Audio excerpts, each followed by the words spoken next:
আমাদের অনেকের মনে একটি প্রশ্ন ঘুরপাক খায়, সেটা হচ্ছে শ্রাদ্ধ বাড়িতে খাওয়া কি ঠিক কি ভুল।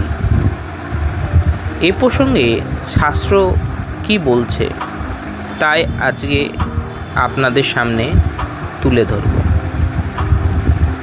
শাস্ত্র মতে শ্রাদ্ধ বাড়িতে খাওয়া নিষিদ্ধ। এর ফলে আমাদের যে সঞ্চিত পুণ্যফল তা ক্ষয় হয়।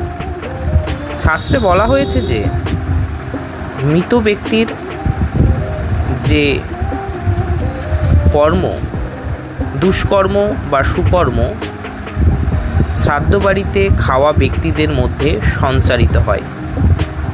এ প্রসঙ্গে নানান কথা শাস্ত্রে বর্ণিত রয়েছে। এক কথায় শ্রাদ্ধে বাড়িতে খাওয়া কোনোভাবেই উচিত নয়, যদি না সেখানে ভগবানকে প্রসাদ নিবেদন করে সেই প্রসাদ সকলের মধ্যে বিতরণ করা হয়, তাহলেই একমাত্র খাওয়া চলে। অর্থাৎ যদি ভগবানকে নিবেদন করে প্রসাদ যদি ভক্তদের বা শ্রাদ্ধবাড়ি আসা অতিথিদের নিবেদন করা হয় বা দেওয়া হয়, তাহলে সেই প্রসাদ একমাত্র গ্রহণ করা যায়, অন্য ক্ষেত্রে যায় না। কারণ শ্রাদ্ধবাড়িতে যে খাদ্যগুলো তৈরি হয় তা প্রেতের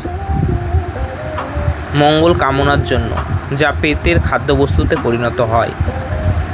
তাই যেই শ্রাদ্ধ বাড়িতে ভগবানকে নিবেদন করা ভোগ অতিথিদের সৎকারে ব্যবহৃত হয়, সেই শ্রাদ্ধ বাড়িতেই একমাত্র খাওয়া চলে। যদি শ্রাদ্ধ বাড়িতে খাওয়া হয় তাহলে আমাদের সঞ্চিত পুণ্যফল ক্ষয় হয় এবং আমাদের গ্রহদোষ বৃদ্ধি পায় এবং শুভ কর্ম হতে চায় না। তাই শাস্ত্রকাররা বলেছে যে শ্রাদ্ধ বাড়িতে খাওয়া যাবে না।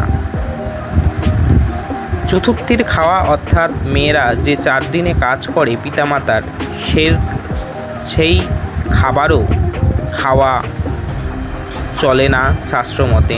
সেখানেও যদি ভগবানকে নিবেদন করে প্রসাদ দেওয়া হয় তাহলেই অতিথিরা তা গ্রহণ করতে পারে। অন্যথায় দেখবেন আমাদের শ্রাদ্ধ বাড়িতে খেলে নানান রকম সমস্যা হয়, শারীরিক বিভিন্ন প্রতিক্রিয়া দেখা দেয়।